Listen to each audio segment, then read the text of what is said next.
Primeiro relato que foi pedido também esses dias atrás é este daqui, ó. A senhora que alimentava os cães, será que ela era desse mundo? Vamos ver. Olá, Ana e Assombrados. Ó, o Rabinho querendo entrar. Olá, assombrados. Ana e Assombrados, tudo bem? Tudo jóia? Meu nome é Fulana, como todo mundo já sabe. Eu vim aqui por meio deste e-mail, hoje, no dia 4 de outubro de 2021, para contar um relato que eu ouvi hoje e fiquei admirada. E pensei, vou mandar logo para Ana antes que eu esqueça, pois eu amo esse canal, Aninha. Já digo que esse relato não é meu, e sim do meu tio, José. Os nomes já estão trocados. Ana, hoje eu fui no sítio onde mora o meu tio José para cortar as minhas madeixas, já que o José é cabeleireiro e dos melhores, hein? Fui com meu marido e com os meus filhos e já eram umas 8 horas da noite. Bom, conversa vai, conversa vem e ele... Ô, Matheus, abre pro Rabinho aí, por favor, ele está desesperado. Unha na porta. Então, conversa vai, conversa vem, ele cortando os nossos cabelos, entramos no assunto de sobrenatural e começamos a contar relatos que ouvimos ou até que aconteceram conosco. O meu tio José não é de mentir e jamais inventaria essa história. Eu acredito fielmente no que ele contou. Vou contar como se fosse ele agora para melhor entendimento. Lembrando que moramos em uma cidade do interior de São Paulo, próximo a Sorocaba. E ali onde o José mora, as ruas são escuras e tem sítios e fazendas. Eu, José e meu amigo... agora é o José contando, tá? Ele tá contando aqui. Eu, José, e o meu amigo Paulo fomos ao supermercado comprar algumas coisas que faltavam em casa. E quando voltamos, mais ou menos umas 11h30 da noite, na estrada escura... Gente, eu vou abrir pro Rabinho, só um minuto.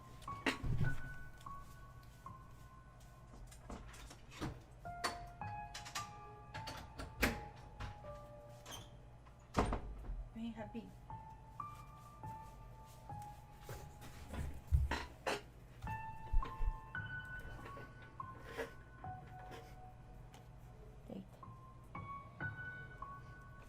Voltando aqui. Cadê? Tá, então, voltamos, era mais ou menos umas 11h30 da noite, numa estrada escura, e passamos em uma parte onde vimos uma senhora, bem idosa, baixinha, com cabelos muito brancos, ali, no meio do nada, dando algo de comer a muitos cães que ali estavam, alegres, comendo o que a senhora lhes dava. Na hora em que passei com o carro, passamos direto e olhei para a cara do Paulo e ele me disse: "Você viu que coisa estranha? Uma senhora no meio da escuridão, a essa hora da noite, assim no meio do mato.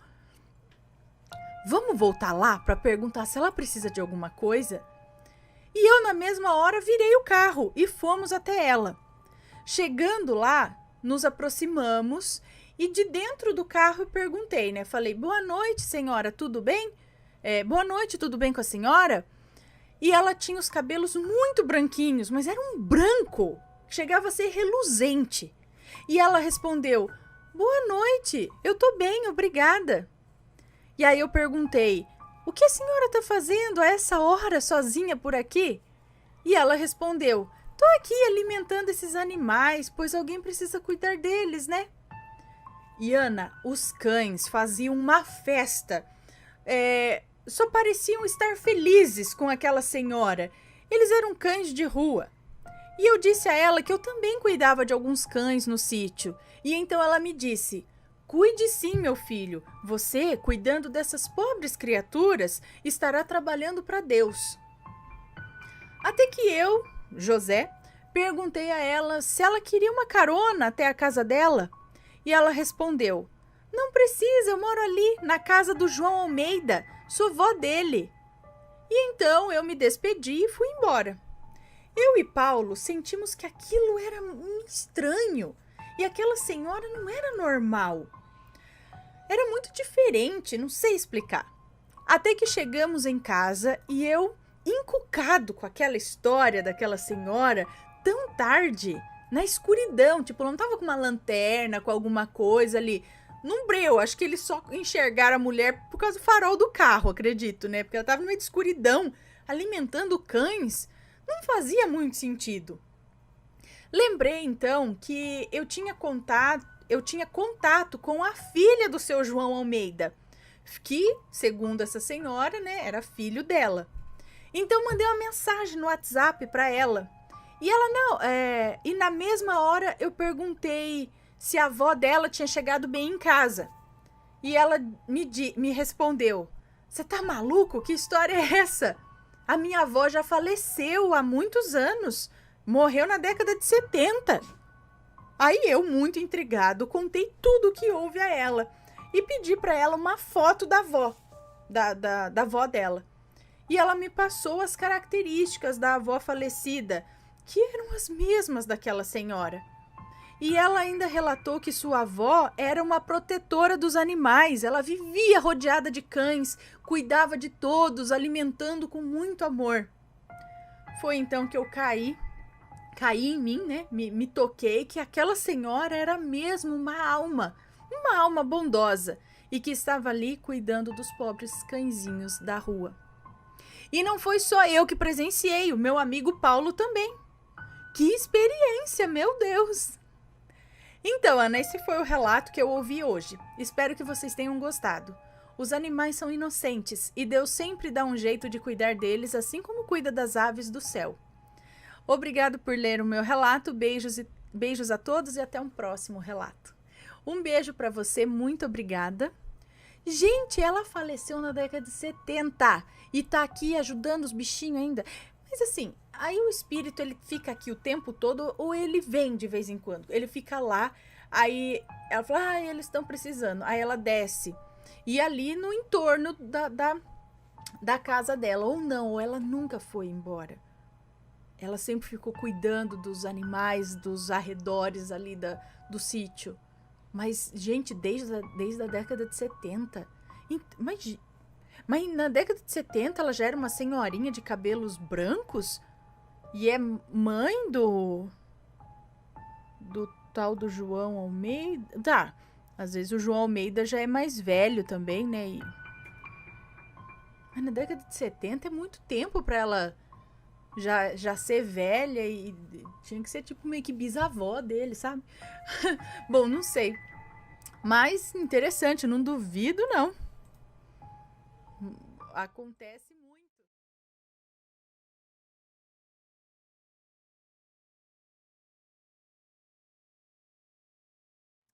O mágico.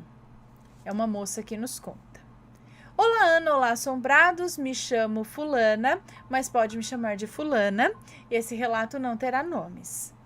Decidi escrever esse relato porque ainda há pouco assisti o relato O Balanço.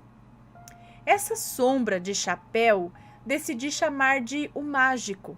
Ele já apareceu algumas vezes para minha família. A primeira vez que ele apareceu foi para o meu pai, antes do meu nascimento. Ele conta que esse homem, o mágico, vinha andando pela rua deserta, vestido de mágico, e quando meu pai olhou para o rosto dele, os olhos do mágico pareciam labaredas. A segunda vez que ele apareceu foi em 2017, quando eu estava grávida. Eu estava tendo uma paralisia do sono. Quando consegui acordar, vi parado em frente à porta uma sombra alta, de cartola e com roupa de mágico. A terceira e última vez, também a mais recente, foi agora, em janeiro.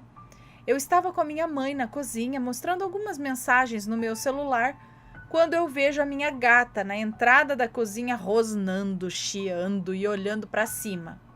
Minha cozinha é em formato retangular, então a entrada fica no ponto A, onde estava minha gata, e eu e minha mãe estávamos no ponto B, onde tem a janela e o filtro d'água. Quando olhei para a gata, eu soltei um "Oxi!". Minha mãe perguntou: "O que foi, fulana?". Então falei: "Olha lá a gata rosnando pro nada". Crê em Deus, pai.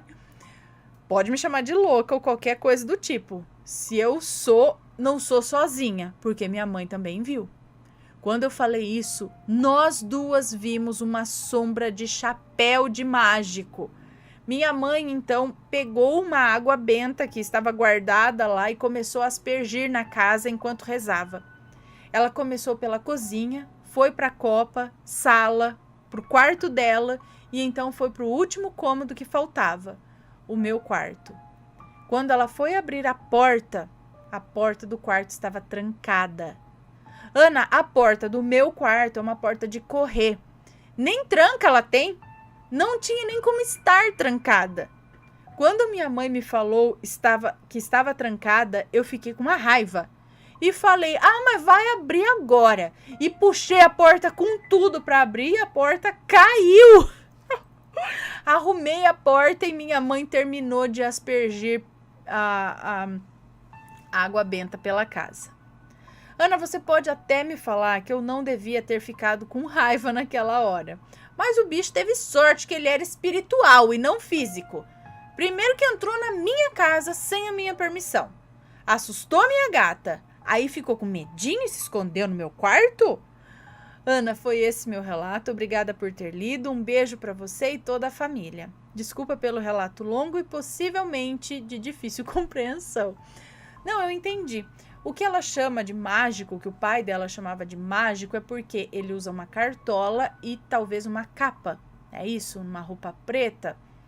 Uma capa que talvez seja vermelha pelo lado de dentro? Não seria ele uma entidade que, como eles talvez não souberam identificar, realmente são roupas de mágico, capa, cartola, mas pelo visto ele já aparecia lá para o seu pai, depois para você grávida.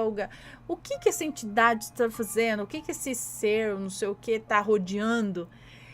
No caso que você diz, ele entrou sem ser convidado, me veio uma questão assim, não que você tenha feito ou alguém da sua família, mas muitas vezes as coisas não vêm porque são convidadas verbalmente, do tipo, olá, entidade fulano, entre, você pode entrar na minha casa, alguma coisa assim, mas com alguma legalidade que você acaba dando a esse tipo de ser sem saber, né? Às vezes com muitas discussões, palavras muito feias.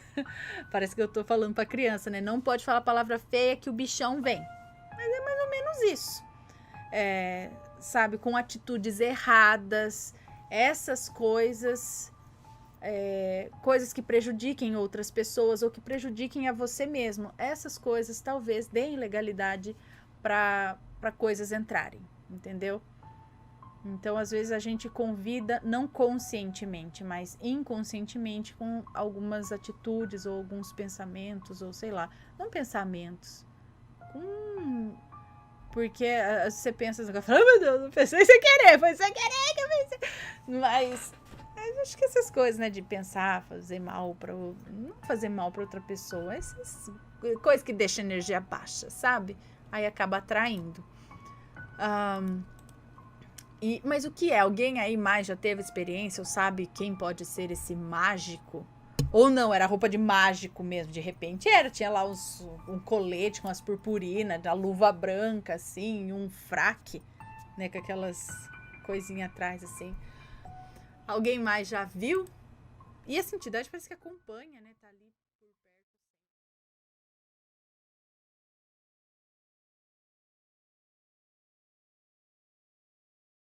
Sete Além fica entre São Paulo e Minas? A moça que nos conta esse relato diz que o que ela vai relatar aqui pra gente, pra ela não foi algo assim muito forte. Mas assistindo ao especial ao vivo que a gente fez sobre Sete Além, ela diz que esse acontecimento veio na mente dela, essa lembrança veio com força. Ela diz que hoje tem 42 anos, mas na época que isso aconteceu foi no início dos anos 2000, quando ela ainda era estudante universitária. Atualmente ela mora em Recife, né, cidade repleta de assombrações, mas ela nasceu em Limeira, interior de São Paulo, e cursou Direito em Viçosa, Minas Gerais. E ela diz aqui que a distância entre Viçosa e Limeira é relativamente grande. São 13 horas de viagem. Então, para uma viagem dessa, uma viagem dessa ela fazia uma ou no máximo 2 vezes por semestre, né? Por conta dos gastos e, além disso, ela trabalhava também em Minas Gerais. Não podia deixar o trabalho com frequência. Mas as viagens, mesmo sendo poucas, eram relaxantes, sempre à noite, agradáveis, calmas. Ela diz que o ônibus vinha com outros estudantes também, então não eram raras as vezes que ela ia sozinha em 2 bancos. Sendo assim, ela podia se esticar lá, deitar e dormir. Numa dessas viagens em que ela voltava de um feriadão para Viçosa, ela tinha deitado nesses 2 bancos e dormiu.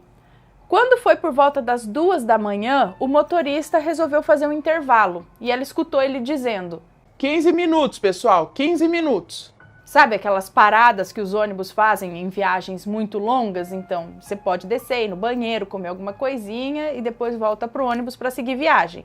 Isso. Então ela acordou, mas nem abriu os olhos. Queria esperar as pessoas descerem primeiro. Quando ela se deu conta, ela tinha dormido de novo e acordado de novo. E no que ela acordou, ela percebeu que o ônibus já estava em movimento novamente. Ainda ela pensou, poxa, vou ter que usar o banheiro do ônibus agora, né? Mas quando ela se levantou para ir ao banheiro, ela percebeu que os passageiros não estavam nos bancos do ônibus. O ônibus estava rodando só com ela lá dentro. Então ela foi lá, abriu aquela portinhola que dá acesso à cabine do motorista para falar com ele. E quando ela abriu, ela disse que é horrível até de lembrar. O motorista era horrível. Ela diz que muito parecido com a descrição que a gente deu de outros seres aí de Sete Além. Provavelmente olhos negros e tudo mais. Mas o que mais chamou a atenção dela foram os dentes dele. Desesperada, ela perguntou para ele onde estavam os outros passageiros e para onde eles estavam indo. E aí o motorista olhou para ela com uma cara meio de chateado e perguntou por que ela não tinha descido com os outros. E aí ele explicou para ela, meio aos gritos, que não era para ela estar ali. E ela começou a chorar e tentar entender o que não dava para entender. De repente, o motorista parou no acostamento e uma mulher subiu no ônibus. Só que aquela mulher era muito estranha. Ela disse que ela tinha pouco cabelo na cabeça, uns cabelinhos ralos, quase careca mesmo, com a raiz do cabelo assim branca e as pontas numa tintura desbotada, meio alaranjada, sabe? Como se tivesse uma tintura velha ali. E essa velha começou a dizer para ela que ela não podia ir para lá. E ela perguntava para lá onde? Mas nem a velha nem o motorista respondiam. E aquela mulher mandou que ela descesse do ônibus. E ela desceu. Ela conta que estava muito escuro ali onde ela desceu e na época ela nem tinha celular. Mal conseguia enxergar um palmo à frente do rosto. E aí o ônibus seguiu numa direção e ela seguiu a direção contrária, tentando voltar de onde ela veio, né? E foi pelo acostamento que era de uma terra seca e fina. Ela andou e andou por muito tempo. Ela não sabe dizer quanto tempo andou, mas as pernas dela doíam de tanto que ela andou. E embora fosse verão, aquela época, ela estava com frio. De repente ela enxergou uma luz e aí enxugando as lágrimas ela começou a seguir em direção a essa luz. E conforme ela ia andando, o solo e a vegetação ao redor dela iam mudando drasticamente. E como foi a surpresa dela quando ela viu que se tratava do posto onde o ônibus estacionou anteriormente para a galera descansar 15 minutos. E os passageiros estavam lá em volta do ônibus, uns comendo, outros conversando, outros ali esticando as pernas. E pasmem, o mesmo ônibus estava lá estacionado. Ou seja, não tinha nem passado os 15 minutos ainda de intervalo. Bom, ela foi com as pernas bambas e o coração saltando pela boca para o banheiro ali daquele posto. E daí para frente tudo ocorreu normalmente. Ela voltou para o ônibus, o motorista fez a contagem dos passageiros, tudo normal, e prosseguiram viagem. E ela não sabe o que aconteceu. E não gosta nem de lembrar desse dia, porque foi muito esquisito. E diz que até então ela nem tinha ouvido falar de Sete Além. Mas ela diz que essa experiência que ela teve é muito parecido com os relatos sobre essa dimensão chamada Sete Além.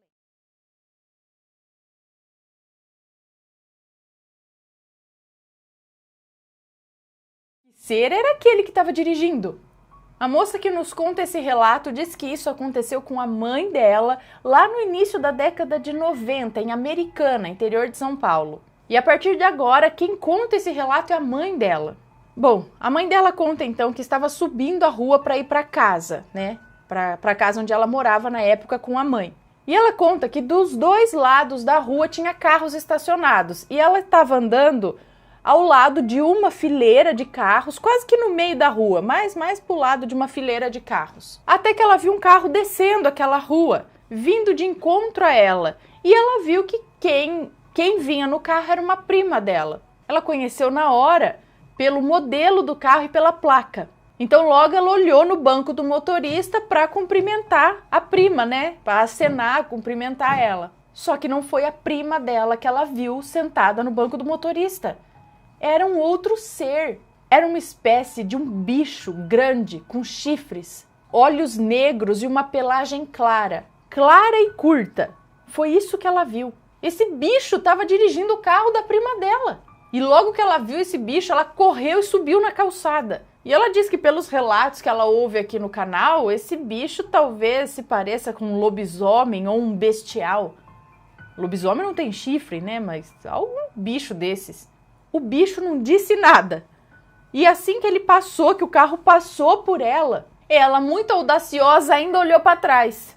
E para surpresa dela, ela viu a prima dela dirigindo. Não era mais aquele bicho, era sim a prima dela que estava dirigindo o carro. Ela diz que se arrepia até hoje quando se lembra disso e nunca teve coragem de contar isso para a prima. Ela diz que tem suas dúvidas sobre a vida espiritual dessa prima. E ela não sabe se a prima sabe da existência desse bicho. Ela só sabe que nunca mais viu esse monstro e também nunca mais quer ver. Meu Deus, o que é isso?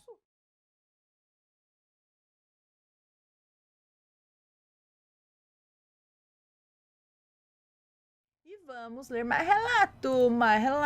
Tem um aqui que se chama Vugo. Vugo.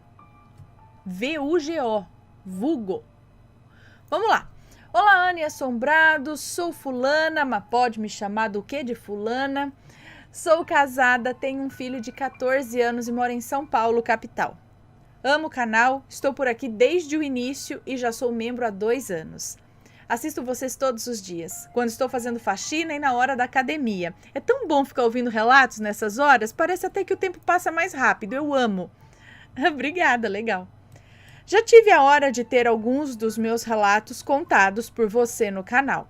E hoje venho contar mais um que aconteceu comigo e com meu primo quando éramos crianças. Os nomes já foram trocados, pode ler tranquila. Muito obrigada. Desde quando eu era pequena, me lembro de ver e sentir coisas estranhas. É algo que acontece comigo até hoje. Hoje em dia eu lido bem com tudo isso, não tenho mais medo, mas essas coisas já me causaram muitos sustos e muito medo antes, principalmente quando eu era mais nova. Esse fato ocorreu comigo quando eu tinha 6 anos e com meu primo Daniel, que tinha 3 aninhos na época. Era o ano de 1988 e eu estava na casa da minha avó, que era ao lado da minha. Ambas eram no mesmo quintal, só que a sala da minha avó dava fundos com um quintal bem grande, que já era no fim do nosso terreno. A janela da sala dela era bem grande, com vidros transparentes e vivia aberta para o ar circular. Do lado esquerdo dessa janela dava para ver o fundo da minha casa, que logo após o término da mesma havia um quartinho construído, o famoso quartinho de bagunça que usávamos para guardar ferramentas e outras coisas pouco usadas do meu pai e do meu avô. Esse quartinho era uma construção bem pequena, vivia fechado por uma porta de madeira e tinha um telhado pequeno em cima com telhas Brasilite. Desculpe, mas eu não sei se o material de que elas são feitas, eu não sei o material que elas são feitas. A gente conhece como telha Brasilite. Eu só sei que eram muito usadas na época e bem resistentes, é verdade. O sofá da sala da minha avó era bem embaixo da grande janela. Então, quando nós, as crianças, ficávamos em pé nesse sofá, conseguíamos ficar debruçados na janela e com vista total para o quintal dos fundos e para o quartinho de bagunça que citei acima. Só estou dando esses detalhes para melhor visualização e entendimento do local, pois foi lá que o meu primo e eu vimos uma coisa bem estranha. Nesse dia em questão, o meu primo veio com a minha tia Suzy, mãe dele, para almoçar na casa da minha avó. Eles tinham acabado de chegar, então subimos no sofá da minha avó e ficamos pulando e brincando enquanto as duas, junto com a minha mãe, conversavam. Pois foi quando debruçamos ali na janela, como de costume, olhei para o quintal e algo me chamou a atenção do lado esquerdo, no telhado do quartinho de bagunça. E foi aí que eu vi a coisa mais esquisita e bizarra que já apareceu para mim em toda a minha vida. Veja bem, um pinguim gigantesco e com formato arredondado. Ele era enorme. A altura era equivalente a uns 2 carros populares em pé, um em cima do outro, mais ou menos, só para vocês terem a noção de quão grande aquilo era. Ele estava lá, em pé, era meio translúcido, olhava para frente, deu 2 passos com aquele jeito característico de andar de pinguim e simplesmente desapareceu na nossa frente. Tudo isso durou uma fração de segundo. Foi muito rápido, mas o suficiente para a gente ver direitinho aquela coisona. Eu estava estática, petrificada, e nem sabia o que tinha acabado de ver. Eu tentava pensar em algo, mesmo com pouca idade, eu sabia que aquilo era impossível de acontecer. E para minha surpresa, do meu lado, meu priminho estava duro, estático também, olhando na mesma direção e com a boquinha aberta, com cara de susto. No mesmo minuto que eu olhei para o Daniel, nós dois com aquela cara de espanto, gritamos os dois juntos, aos berros, um mesmo nome. Vulgo! Gritávamos esse nome, os dois, juntos, assustados, chorando, e apontávamos para a direção que tínhamos visto aquela coisa. E eu perguntava para ele, você também viu? E ele balançava a cabeça que sim e apontava o dedinho naquela direção, gritando, vulgo, vulgo! Grande, se referindo, Gandhi, ele falava, né? Falando que o bicho era grande. Ele falava, vulgo, vulgo, Gandhi, bicho, bicho! E imitava com as mãozinhas o mesmo movimento que o pinguim fez, incluindo os 2 passos. Daniel, então com 3 anos, ainda não falava muito bem e nem sabia direito o que era um pinguim. E eu, com meus 6 anos, já falava muito bem e tinha um pouco mais de noção das coisas. Aquele nome vulgo estava bem claro na minha cabeça. E logo após isso, minha mãe, minha tia Suzy, mãe do Daniel, e a minha avó, que estavam logo atrás da gente, vieram ver o porquê estávamos fazendo aquela algazarra, chorando, gritando aquele nome e apontando para fora da janela. A gente até tentava explicar, mas claro que não conseguimos. Elas foram até a janela ver se viam o que era, mas não tinha mais nada lá. Minha avó até tentava entender o nome que estávamos falando e ela perguntava, vocês viram um vulto? É uma sombra? Foi isso? E novamente a gente falava, os dois juntos, que não, que era o vulgo, vulgo. Ou seja, elas não entenderam nada, mas ficaram assustadas com a nossa reação e o medo que estávamos. Nos acalmaram e logo fomos almoçar. Ana, até hoje eu lembro dessa cena bem nítida para mim. Nunca me esqueci disso. Foi a primeira vez que eu vi algo sobrenatural e isso me marcou demais. Pensando em algo de hoje em dia que eu pudesse comparar, o pinguim gigante tinha o corpo arredondado, parecido com o personagem Bomb, do desenho Angry Birds, porém não era todo preto. A cabeça era de um pinguim comum e era muito alto. Ele era um pinguim normal, entre aspas, um pinguim normal, com os braços ao lado do corpo, andou igual um pinguim comum de verdade, né, como um pinguim faz, com a diferença que era um pouco redondo, lembrando o corpo do Bombi, do desenho, e era grande, muito grande. Só lembrando que no ano de 1988 ainda não existia o desenho Angry Birds, e eu não assistia nenhum outro desenho ou programa que tivesse pinguins. Não sei o que foi aquilo, só sei que eu não estava louca, pois o meu primo viu também. Morei naquela casa desde que eu nasci, até os meus 22 anos, quando me casei e me mudei de lá. Minha avó faleceu quando eu tinha 15 anos e minha mãe e meu pai ainda moram na mesma casa. Eu estou sempre lá para visitá-los e nunca mais vi essa coisa. Outras coisas estranhas aconteceram comigo enquanto eu morava lá, mas nada nem parecido com isso. Quanto ao meu primo, eu não o vejo desde os meus 15 anos, quando os meus avós faleceram. Sim, essa minha avó do relato e o meu avô, marido dela, morreram com um intervalo de 1 mês um do outro. A diferença de morte dos dois. Perdi o contato com esse primo, pois ele tomou caminhos obscuros, com más companhias e uma vida de malandragem, se é que vocês me entendem. Ele acabou se afastando da família dele e da minha também. Até quando nos falamos pela última vez, eu com 15 e ele com 12 anos, eu perguntei desse fato, mas ele nunca se lembrou disso. Eu acho que por ser muito novinho, na época, ele acabou apagando da memória dele. Já maratonei todos os relatos do canal e não encontrei ninguém que tenha passado por algo parecido. Gostaria muito de ter uma explicação, mas eu acho que eu nunca vou ter. O que você acha, Ana? E se alguém tiver alguma opinião, eu gostaria de ler nos comentários. Ana, super obrigada por ler meu relato. Deixo para vocês todos um abraço bem apertado. Ana, Matheus, bebês rampiros e bichinhos, vocês são demais. Adoro vocês. Beijocas e fiquem com Deus. Um beijo para você. Muito obrigada. Cara, interessante, hein?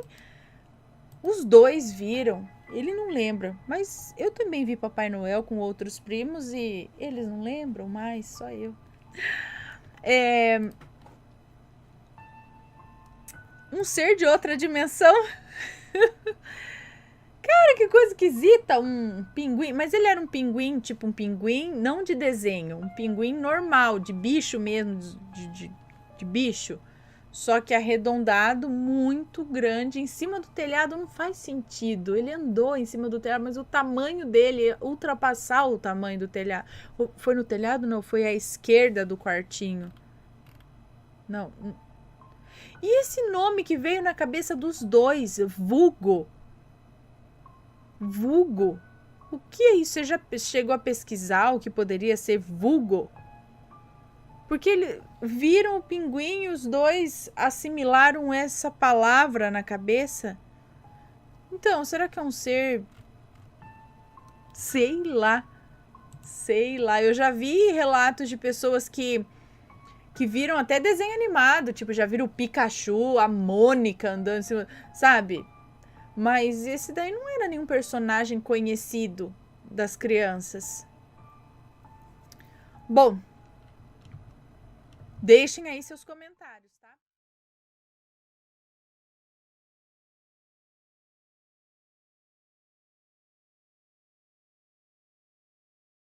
Vamos lá, mais um relato. Minha família amaldiçoada. Não sei se é moço ou se é moça. Esses nomes estão trocados. Vou começar pelo início. Minha avó, Kira, na flor da idade, perdeu os pais e acabou perdendo boa parte de sua infância, já que sem os pais e pela falta de parentes próximos, teve que começar a trabalhar ainda no início da adolescência para se virar. Na época, Kira trabalhava em uma fazenda, levando comida para os animais e regando as plantas que cresciam em volta da casa dos patrões.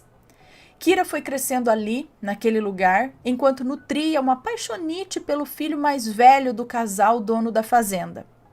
Ele era 3 anos mais velho que ela e nem notava que ela existia. Só que conforme Kira crescia, os sentimentos dela por ele também cresciam.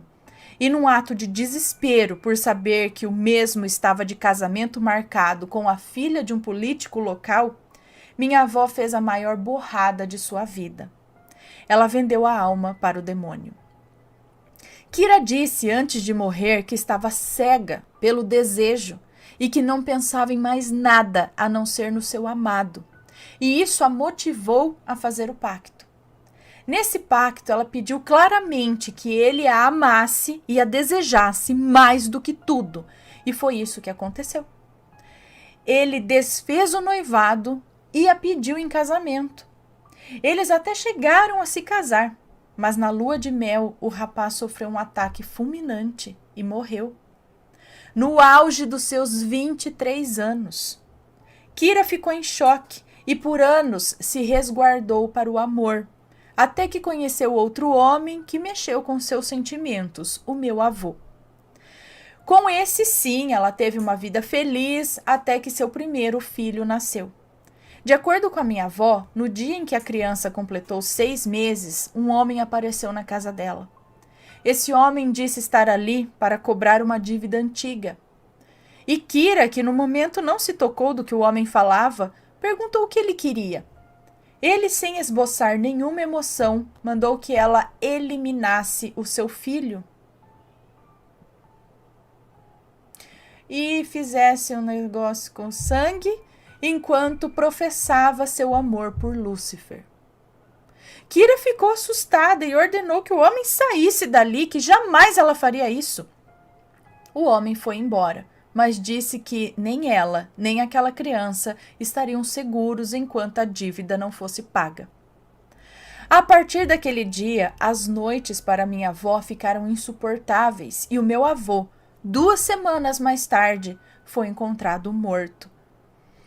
Ele tirou a própria vida, pelo que parece. Minha avó sofria com visões de vultos que a esperavam na escuridão. Tinha pesadelos que tiravam seu sono e a acordavam. A maioria das vezes, ela acordava com hematomas pelo corpo. Tudo isso durou longos 13 anos, até o dia em que o seu filho chegou na adolescência. Tudo aquilo que ela passou agora tinha ido para ele. Pesadelos, vultos e aparições o atormentavam. Ele acordava com hematomas e algumas vezes sentia como se algo estivesse o observando durante a noite. E esse menino era o meu pai. Então ele conheceu a minha mãe, que era muito religiosa, e o levou para a igreja. Mas cada vez que ele pisava em solo sagrado, seu estômago revirava e ele sentia náuseas e dores muito fortes, na cabeça e nas costelas. Eu nasci em 1998 e eles esconderam ao máximo isso de mim, o segredo da minha família, na esperança que eu não passasse por aquilo que eles sofreram ao longo dos anos. Eu sempre acordava com os gritos do meu pai durante a noite, gritos de terror, de desespero, e eu não entendia por que ele fazia aquilo, até o meu aniversário de 13 anos. Eu não durmo direito desde aquele dia. Eu sei que eles querem me pegar, pois os vejo no meio da escuridão, com seus olhos vermelhos brilhando em minha direção. Eu sinto o cheiro podre de seus corpos ao meu redor e eu não aguento mais. Eu acho que só tem um jeito de eu me livrar deles, mas eu não vou dar o gostinho de levarem mais uma alma da nossa família para o inferno. Eu já me decidi. Eu não vou ter filhos. Eu não quero que eles sofram isso que eu sofro hoje. Gente, mas por causa da avó lá que foi fazer por causa de um homem, a desgraça, a filha de todo mundo que vem depois. Ei, Laia. Mas, né, as pessoas não... Quando tá, como a avó dela disse, a avó, né? A pessoa muitas vezes fica cega na paixão, né? É uma paixão cega que não pensa em nada e quer fazer qualquer coisa. Lembra o que eu disse a respeito do dinheiro? Mas aqui tá a respeito, assim, você mexe os pauzinhos para desfazer aquilo que está naturalmente acontecendo. O rapaz gostava da moça e ia casar com ela. Aí você mexe os pauzinhos para aquilo que estava acontecendo no natural. Por exemplo, não, ele vai gostar de mim. Aí ele vem, ele vai casar comigo. Veio, casou. Você teve o que queria, mas daí ele morreu. Pronto. Eu dei, você não queria casar com ele. Casou, ficou louco por você por 2 semanas, agora ele morreu. Adiantou? Né? E aí ainda desgraçou tudo o resto. E assim nada vem de graça, o precinho é alto.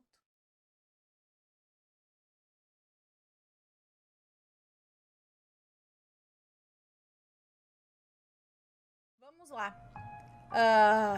Agora sim vamos ler. Opa, peraí. Este daqui, ó. Peripécias da minha cachorra sensitiva. Olá, Ana e assombrados, espero que estejam todos bem. Nenhum nome foi citado no relato.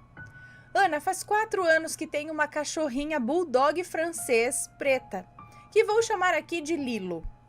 Sempre tive gato, então Lilo é o primeiro animal canino que tenho mais contato. Notei bastante diferença, além da espécie, é claro. É uma felicidade extrema e a necessidade que ela tem de me proteger. Ela mesma criou uma hierarquia em casa, pensando em uma alcateia de lobos.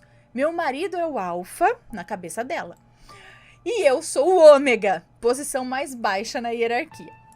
Talvez por isso a necessidade dela de me proteger, porque ela está acima de mim, entendeu? Ela é muito esperta. Quando quer passear, por exemplo, fica olhando para a guia que fica pendurada perto da porta. E o mais interessante, como fico muito em casa e convivo bastante com ela, eu sei os olhares dela, sabe?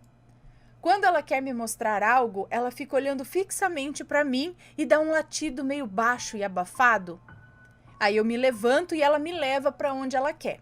Às vezes é um biscoito ou até me mostra onde tem uma borboleta. Quando é algo que ela quer marcar território, ela dá como se fosse uns espirros assim e anda para trás. Bem, toda essa descrição de comportamento foi necessária para os eventos que vou relatar agora. Então, o primeiro evento, o instinto de proteção. Geralmente, entre meia-noite e 3 da manhã, eu sempre acordo. Aproveito, vou no banheiro, volto para a cama para dormir novamente. Lilo não acorda, fica dormindo, chegando a roncar alto de tão profundo o sono. Enquanto tento dormir Enquanto isso, eu tento dormir novamente. Enquanto tento dormir novamente, começa. Começa o quê? A roncar, é isso? Bom, acho que por tentar me ajeitar na cama para dormir, a Lilo acorda. Ela muda de posição na cama e fica olhando para o corredor. Sim, ela dorme comigo, para ser mais exato, assim, em cima de mim. Ou das minhas pernas, ou com a cabeça na barriga. Ela fica olhando para o corredor por um tempo e do nada fica rosnando e às vezes chega a correr latindo, como se estivesse seguindo e tentando espantar algo. Isso acontece várias vezes na semana e notei que é quando eu não faço limpeza na casa. Agora eu faço com mais frequência. Faço uma defumação ou com palo santo ou sálvia ou arruda. Nos dias que faço a defumação, ela dorme a noite inteira. Segunda coisa, ela viu algo quando olhou para o quadro? Eu tenho um quadro no andar de cima de uma tia minha que faleceu há alguns anos. Foi minha própria tia que pintou esse quadro. Me lembro que ela dizia que não era um dos melhores porque ela ainda estava aprendendo quando ela fez o quadro. Quando ela morreu, eu juntei tudo que ela me deu de presente e coloquei perto do quadro. 2 estátuas de gato e uma coruja. Também coloquei a foto da missa de 7º dia junto com uma oração impressa. Para quem assistiu Viva, a Vida é uma Festa, ficou muito parecido com o altar de homenagem que eles fazem. Um dia estava sentada no sofá e via Lilo com um comportamento territorialista. Ela olhava em direção ao quadro, espirrava e andava para trás. Antes que alguém venha dizer que ela estava fazendo isso para as estátuas, Do chão não dá para ver nenhuma, só metade do quadro. Ela fez isso umas 5 vezes. Achei estranho e até filmei. Ela não parava. Depois de fazer por um bom tempo, perguntei para ela o que ela estava vendo. Eu disse que ali só tinha o quadro da minha tia fulana. Quando eu disse isso, ela uivou e não tirava os olhos do quadro. É claro que eu não fiquei mais lá, né? Eu desci as escadas com ela nos braços.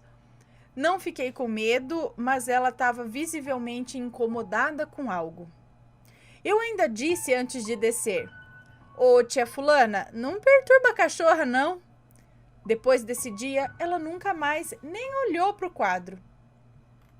Terceira coisa, uma coisa que só ela viu. Nesse dia, estava na cama fazendo uma maratona de relatos sobre elementais que tem no canal. Eu acho que tinha visto todos de fadas e estava em um só sobre duendes. Eu tinha feito um amontoado de lençol e travesseiro para ficar confortável. Foi quando a Lilo começou a ver algo e tentar pegar com as patas. Eu não liguei porque é bem comum ela ficar brincando sozinha, como se tivesse algo imaginário. O problema é que a coisa imaginária que ela estava vendo veio para os lençóis que estavam atrás de mim. Lilo veio enlouquecida, procurando. Eu via que o olhar dela era como se algo tivesse corrido e ela estivesse procurando mesmo. Depois disso, começou a tatear e a cavar os lençóis. Eu pausei o vídeo e disse para ela parar. Com isso, ela foi para os meus pés, mas com os olhos no lençol, e fez um latido baixinho e abafado. Nem liguei. Me acomodei de novo para dar o play no vídeo novamente. E senti algo no meu cabelo. A parte do meu cabelo que fica bem em cima da testa subiu sozinho e caiu. Meu cabelo estava preso e caiu no meio da minha testa, como se alguém tivesse puxado gentilmente e soltado. Menina, pensa num susto. Meu cabelo é longo, não tinha como ele ter se soltado sozinho. Olhei para a cachorra e ela estava vidrada, olhando para mim paralisada. Puxei os lençóis, os travesseiros, a cama. Eu não vi nada. Pensei que podia ser um inseto. Lilo tinha visto algo indo para os lençóis e a coisa puxou meu cabelo. Aí eu pensei, como é que um inseto vai puxar meu cabelo desse jeito? Bem, não sei o que foi, mas eu não vi. Quem viu foi a Lilo. Rindo, só que de nervoso. Saí do quarto e fui fazer outras coisas. Esse foi o relato de hoje sobre a minha protetora sensitiva, o meu anjinho Lilo. Muito obrigada, Ana, e assombrados, beijos. Um beijo para você, muito obrigada. Será que, vendo os relatos de fadas e duendes, será que algum se manifestou por lá e a Lilo viu? Cães, dizem que cães, gatos, né, eles veem além do que a gente vê. Então, beleza. Contado este, vamos para... E aí, tá gostando dos relatos? Então o que você acha de deixar um like aí no vídeo, hein? Gosta dos relatos? Deixa o seu like, mesmo que seja nos cortes.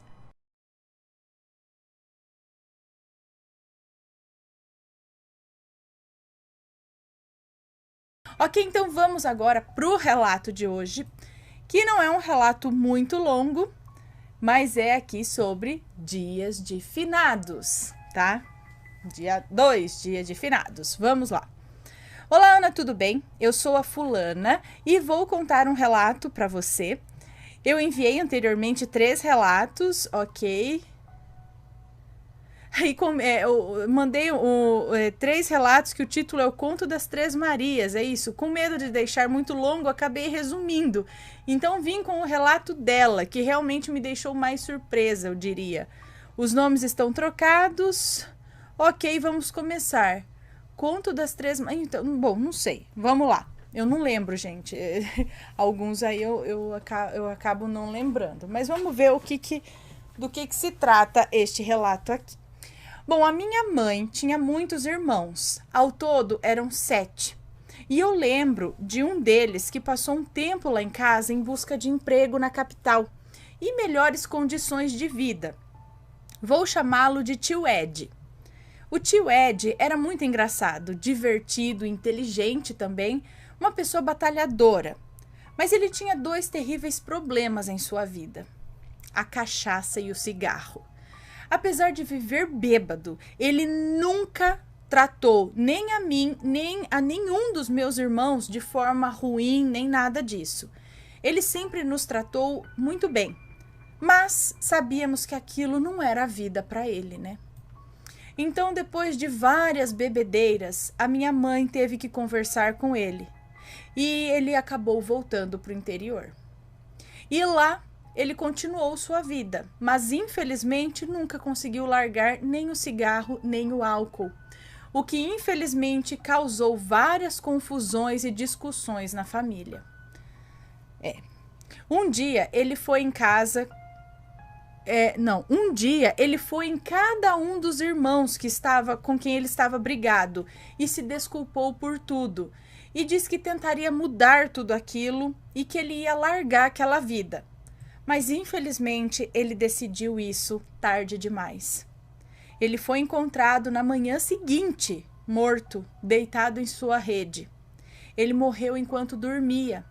Eu não sei o motivo da morte, porque minha mãe só me dizia que foi por causa da bebida. Então eu deduzi que foi cirrose.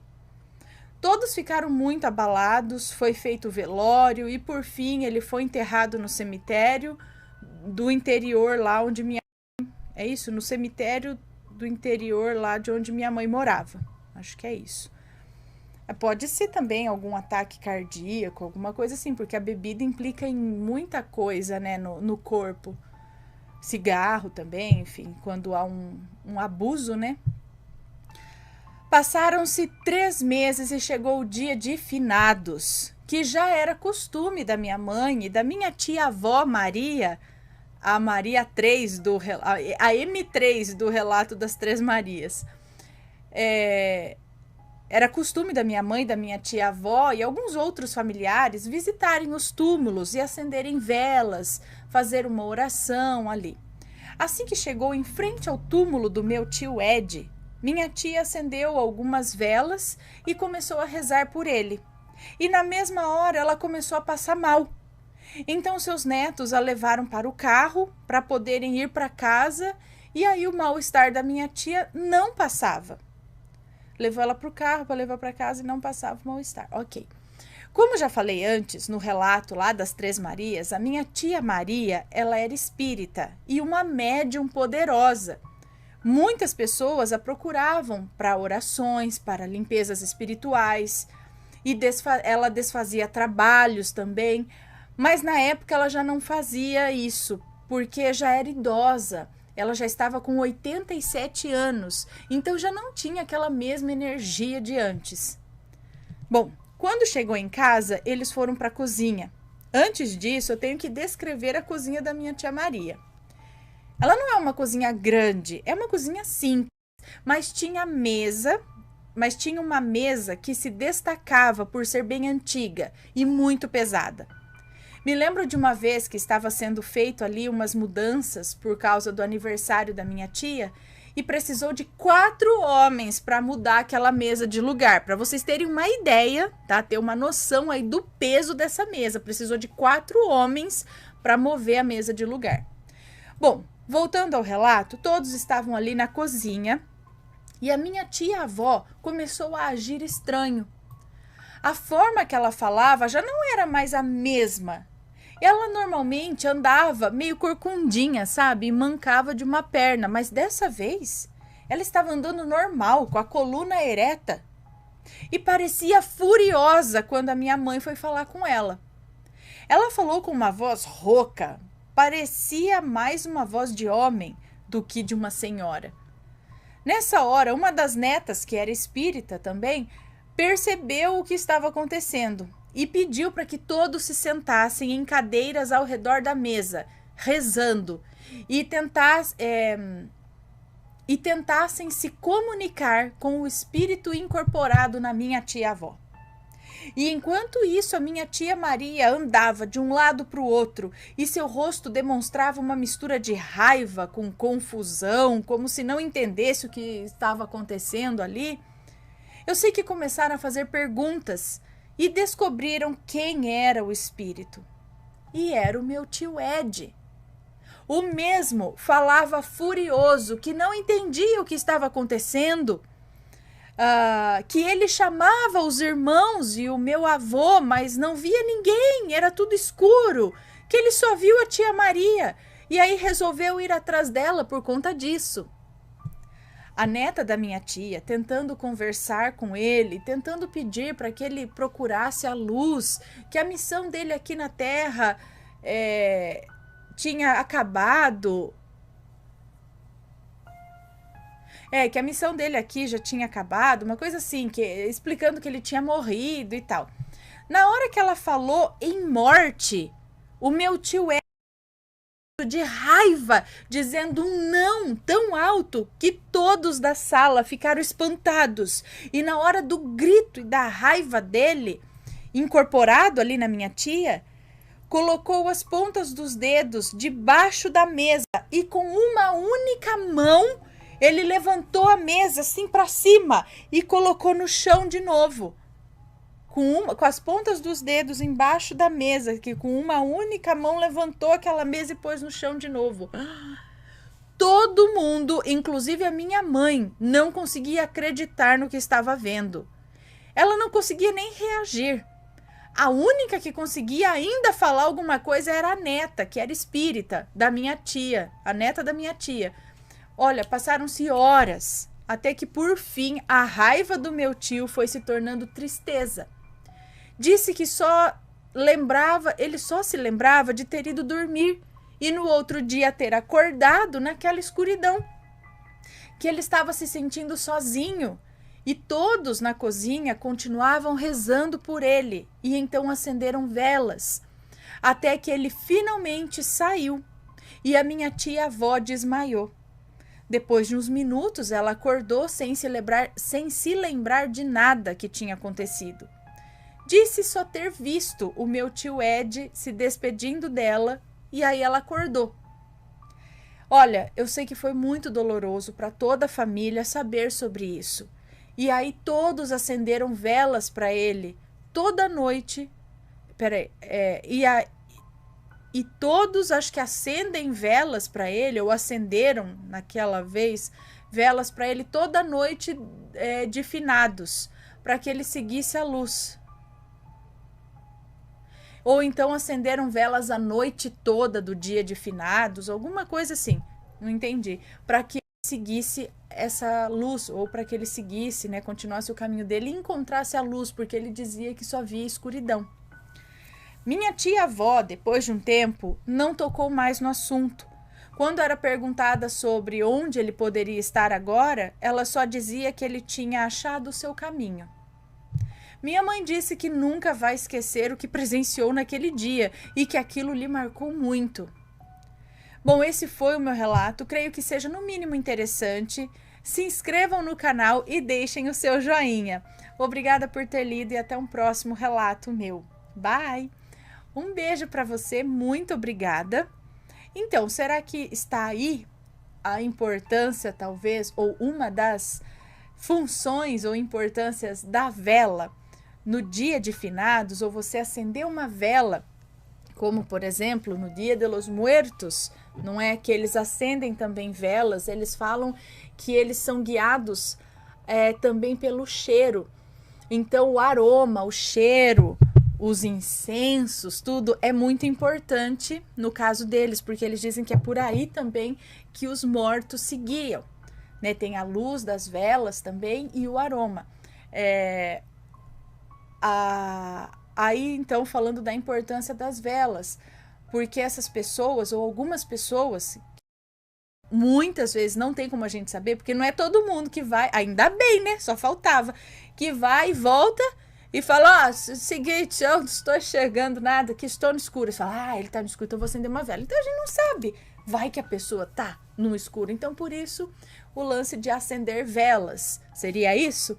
acender velas para os que já se foram, para que eles tenham uma luz, um caminho de luz, para que eles encontrem a luz. Mas se acende a vela aqui, acende uma luz espiritual, porque assim, eles não vai vir pra vela, né? Ai, eu já fico pensando, mirabolando. Não, mas eu sei que é esse simbolismo, esse lance da luz. Mas eu fico pensando se o negócio não é só simbolismo, se é físico, né?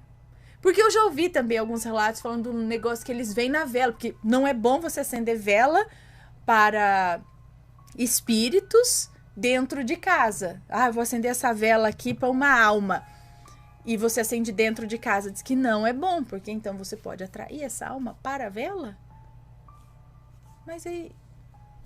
Pessoal, me expliquem, deixem nos comentários aí como funciona e por que a gente acende as velas para os que já se foram. Qual o local ideal no túmulo das pessoas, fora de casa? Se de repente você não pode... Eu não posso ir até o cemitério. Ou a pessoa que me é querida está enterrada num local muito longe. Eu moro em outro estado, em outra cidade, não tenho condições de ir. Mas você quer acender uma vela para essa pessoa? Você acende onde? No quintal de casa? Você oferece? Ou não, eu não tenho exatamente para quem oferecer, quero oferecer para as almas que estejam por aí precisando, entendeu? Aí você vai lá e coloca a vela fora de casa, para dar uma luz para essas almas. Mas você pede a luz para eles ou eles vão vir até a vela? Por que não pode acender dentro de casa? Me deixem aqui as explicações, por favor. Pessoal, muito obrigada. Esse foi o relato de hoje. Espero que tenham gostado. Um grande beijo para vocês. E se você tem alguma experiência aí com o dia de finados, se algo já aconteceu aí com vocês nesse dia referente a alguma coisa do tipo velas ou espíritos e tal, manda o relato pra gente, ok? Me conta, gostou do relato? Então o que você acha de deixar um comentário aqui embaixo, sempre com respeito, por favor. Além do like, é claro. Olá, assombrados, espero que estejam gostando das coletâneas especiais. Daqui a pouco eu volto, hein? Aguenta aí. Mas você já adquiriu a sua caixa assombrada do mês de dezembro com o tema Varginha? Vou mostrar de novo para vocês o que vem e tem novidade ainda, tá? Olha, você vai receber uma camiseta aqui, ó, de Varginha que brilha no escuro. Camiseta com o ET de Varginha que brilha no escuro. Você vai receber também este ganchinho aqui, ó, com ET de Varginha que você pode colocar na cozinha para colocar o seu guardanapo. Olha que chique. Guardanapo no ET de Varginha. Você fixa aqui na parede, tá bom? Então, este ganchinho vai receber também essa estatueta, né? Esse miniatura aqui em resina, exclusivo e numerado também, tá? Só para caixa assombrada aqui, pintado à mão, no maior capricho, como vocês sabem. E vocês vão receber também a caixinha para colocar ali dentro ou uma caixinha decorativa para vocês montarem, tá? Vocês vão receber o papel com as instruções e vocês mesmos podem recortar e montar a caixinha. Você pode deixar do lado, colocar ali dentro, mas para deixar do lado é legal, sabe? Assim, de decoração. E também esse display que você também vai montar, dobrar para colocar o seu ETzinho nele aqui, ó, na frente do muro onde ele foi visto, né? Aqui assim, ó. Então, você vai montar esse display que vai na caixa junto com as outras coisinhas. Tem mais coisa, tem incenso, tem a receita, tem uma guloseima maravilhosa que eu não consigo parar de comer, tá? Então, vai estar bem legal. Essa caixa tá bem legal, garante a sua, tá? E logo mais a gente se vê aí nos relatos de novo, assim que essa bonita dessa voz voltar. Ela tá voltando aos pouquinhos. Beijos e até lá.